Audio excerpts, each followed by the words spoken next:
Eh bien, bonjour à toutes et à tous, c'est Météo37, j'espère que vous allez bien. En tout cas, moi ça va super. Et aujourd'hui, on se retrouve pour cette nouvelle vidéo, ce nouveau point météo, où nous allons parler de la situation à venir sur notre pays pour cette semaine, avec une hausse des températures qui s'amorce notamment à partir du milieu et de la seconde partie de semaine. Et nous allons commencer également à parler des potentielles dégradations orageuses qui sont attendues notamment pour la fin de semaine. Alors tout d'abord, nous sommes le dimanche 2 juin. Je n'ai pas fait de point météo hier, donc c'est mon premier point météo de l'été météorologique qui a donc commencé ce samedi 1er juin. Donc on espère évidemment un été orageux, un été qui pourra nous marquer. On verra bien comment il va se dérouler, mais évidemment on espère avoir le plus de phénomènes possible durant cet été météorologique.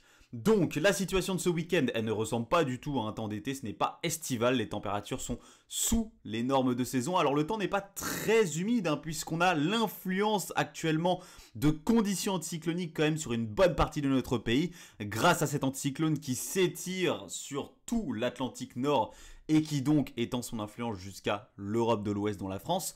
Donc le temps n'est pas très humide, mais malheureusement il est frais, sous les normes de saison et nuageux. Donc ce n'est pas très agréable et ce n'est pas très estival ce que l'on a actuellement sur notre pays. Alors attention à quelques risques orageux ce dimanche du côté d'une partie de la Bourgogne, notamment de l'est de la Bourgogne, de la Franche-Comté, du Jura, de l'Alsace, avec des orages accompagnés parfois de fortes pluies et de grêle. Attention à ces orages également, notamment du côté de la région PACA. Là aussi on attend de fortes pluies et des risques de grêle, et également en allant vers la Corse, notamment les reliefs du nord de la Corse, avec ici des orages, encore une fois fortement pluvieux et parfois grêligènes. Donc ces orages, ils vont continuer à nous concerner. Alors quand je dis ils vont continuer à nous concerner, ce sera des orages de type orographique, donc notamment du côté des Alpes, parfois des reliefs corses, des Cévennes et des Pyrénées ces prochains jours. Sinon nous n'aurons pas vraiment d'orages en plaine, voilà, qui vont vraiment se développer sur notre pays. Non, ce sera essentiellement orographique sur les reliefs, ces orages. Voilà. Donc ce qui va se passer durant déjà ce début de semaine à venir, c'est que les températures vont commencer à grimper. Elles vont commencer à remonter les températures puisque c'est une masse d'air un petit peu plus douce en altitude qui va quand même commencer à s'imposer entre ce lundi et ce mercredi. Donc voilà pourquoi nous aurons une petite hausse des températures. Alors elle va commencer entre lundi et mardi, elle ne sera pas énorme, on sera autour des normes de saison ce lundi et ce mardi, et ensuite regardez ce qu'il va se passer. Dans un premier temps, je dis bien dans un premier temps, je vais parler de deux choses. Déjà, ce système dépressionnaire, il va jouer un rôle. Il va jouer un rôle malheureusement cette semaine, notamment pour les régions du nord du pays, puisque regardez ce qu'il va se passer. Ce système, il va se développer. Il va se développer au nord de l'Europe et se creuser. On voit qu'il va tourner autour des 980 hectopascales ces prochains jours. Donc c'est un vaste système dépressionnaire que nous avons. Évidemment accompagné d'air frais, voire même froid du côté du nord de l'Europe. Donc il va venir dans un premier temps influencer les secteurs du nord de l'Europe, donc l'Islande, le Royaume-Uni et la Scandinavie, qui vont donc se retrouver sous une fraîcheur, sous une bonne fraîcheur, les températures bien en dessous des normes pour un début juin. Et ensuite, vous voyez que ce système dépressionnaire, progressivement, il descend vers le sud. Et donc, il va étendre son influence un petit peu plus au sud du Royaume-Uni et de la Scandinavie. Et un petit peu plus au sud du Royaume-Uni, vous savez ce qu'il y a. Il y a le nord de la France. Donc, le nord de la France va malheureusement être influencé par une masse d'air beaucoup plus fraîche due à ce vaste système dépressionnaire que nous avons sur le nord de l'Europe. Alors cette fraîcheur, elle va être bloquée, elle ne va pas descendre plus au sud. Pourquoi? Alors dans un premier temps, c'est parce que nous avons toujours ces conditions anticycloniques qui vont s'étendre ici vers l'Europe de l'Ouest, sauf que elles vont se rétracter, ces conditions anticycloniques. Vous le voyez qu'elles se rétractent, un petit peu plus vers l'Atlantique Nord. On a les hautes pressions également qui commencent à dominer le Groenland, d'où le fait que ce système dépressionnaire glisse progressivement vers le nord de l'Europe, oui. C'est parce qu'on a les hautes pressions qui vont s'installer progressivement vers le Groenland et l'Atlantique Nord. Donc, cet air frais qui va venir depuis le nord de l'Europe, il va être bloqué. Pourquoi? Parce qu'on a également une goutte froide qui sera positionnée ici, du côté du nord des Açores. Cette goutte froide, elle va progressivement se décaler vers le large de la péninsule ibérique.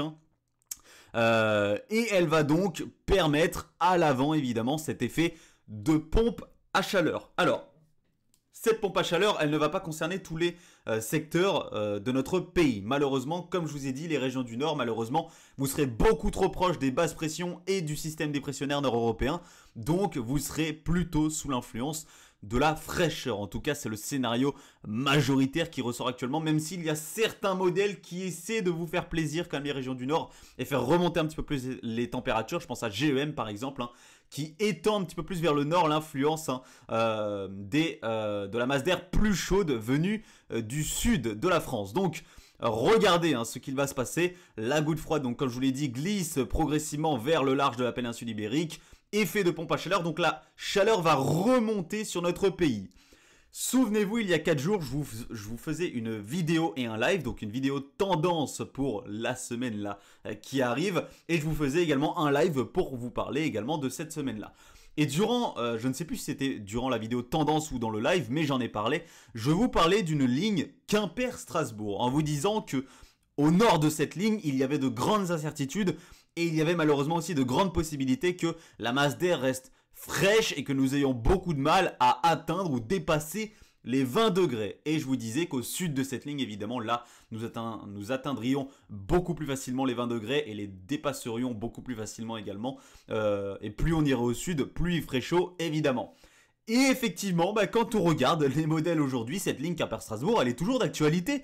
Et elle est toujours prononcée sur les modèles. On a toujours une masse d'air très fraîche au nord de cette ligne qui malheureusement empêcherait les températures de monter l'après-midi. Donc c'est-à-dire qu'on aurait des températures souvent comprises au nord de cette ligne entre 16 et 19 degrés de maximal l'après-midi. Alors qu'au sud de cette ligne, comme je vous l'ai dit, on aurait très peu de mal à atteindre ou dépasser les 20 degrés. Donc on va surveiller les températures notamment dans la moitié sud évidemment durant le milieu et la seconde partie de semaine, puisqu'on pourrait atteindre, voire même dépasser les 30 degrés, notamment en allant vers le sud-ouest et le sud-est du pays. Donc je vous referai un point météo pour vous parler des températures à venir, notamment pour donc cette seconde partie de semaine. Mais en tout cas, sachez que ça va chauffer, notamment du côté de la moitié sud. Mais il y a malheureusement un paramètre qu'il faut prendre en compte. Malheureusement, les nuages ne seront jamais très loin. La couche nuageuse ne va pas réellement se dissiper sur notre pays. On sera toujours malheureusement sous ces nuages fréquemment. On n'aura jamais un temps vraiment, un ciel tout bleu, durablement ensoleillé pendant plusieurs jours. Non, malheureusement, les nuages ne seront jamais bien loin sur notre pays. On aura toujours ces couches nuageuses qui vont parfois venir cacher le soleil. Mais au vu de la masse d'air, évidemment, 850 hectopascales qui va fortement chauffer, les températures vont quand même grimper, comme je vous l'ai dit, notamment sur une grande moitié sud. Au sud, tout simplement, de la fameuse ligne Quimper-Strasbourg. Les températures auront beaucoup moins de mal à grimper avec cette masse d'air. Et donc, il y a la fin de semaine qu'il va falloir surveiller, évidemment, puisqu'on a la goutte froide qui va progressivement rejoindre les basses pressions nord-européennes, former un talweg jusque donc la péninsule ibérique. On voit très bien ce talweg qui plonge ici depuis le Royaume-Uni jusqu'à la péninsule ibérique grâce à la goutte froide, donc comme je vous l'ai dit, qui rejoint les basses pressions nord-européennes. Et donc il va falloir surveiller l'instabilité. On a un fort conflit de masse d'air qui va se mettre en place en fin de semaine. Alors ça semble de plus en plus être vers le week-end surtout que nous aurions cette instabilité et ces risques de dégradation orageuse. Donc surveillance accrue pour ce week-end avec ces risques de dégradation orageuse. Alors il y a plusieurs axes qui sortent actuellement sur les modèles. Il y a un premier scénario qui ressort sur les modèles GFS et GEM notamment, avec un axe sud-ouest centre-est en passant évidemment par les régions du sud-est, et sur Icon et CEP on a un scénario un petit peu plus au nord avec un axe sud-ouest qui remonte progressivement ici vers le Poitou-Charentes, qui passe par la région centre et qui remonte vers le nord-est. Et ensuite, on aurait d'autres orages qui se développeraient dans la zone ici entre les régions centrales, du sud, du sud-est et du centre-est évidemment. Donc, il va falloir surveiller l'axe orageux. Malheureusement, plus vous habiterez ici vers le nord et le nord-ouest, vers le nord et le nord-ouest, moins les risques orageux quand même seront de mise. Hein. Vous aurez beaucoup moins de risques orageux sur ce secteur-là, ce qui est logique. Vous ne serez pas dans le conflit de masse d'air, vous serez surtout influencé par la masse d'air beaucoup plus fraîche du nord de l'Europe. Voilà. Merci à tous donc d'avoir suivi ce point météo. Je vous retrouverai évidemment pour un prochain point météo pour vous parler plus en détail des températures attendues et évidemment des risques orageux de la fin de semaine. Hein. Donc désolé pour les régions, pour certaines régions de la moitié nord, ceux qui habitent en tout cas au nord de cette fameuse ligne Quimper-Strasbourg avec des températures qui auront beaucoup de mal à grimper, et profitez-en pour ceux qui sont plus au sud de cette ligne avec des températures qui là n'auront pas de mal à grimper avec les 20 degrés qui seront franchis voire même dépassés largement, notamment sur une bonne moitié sud. C'était Météo 37, merci à tous d'avoir suivi ce point météo, profitez quand même de cette chaleur, bye tout le monde.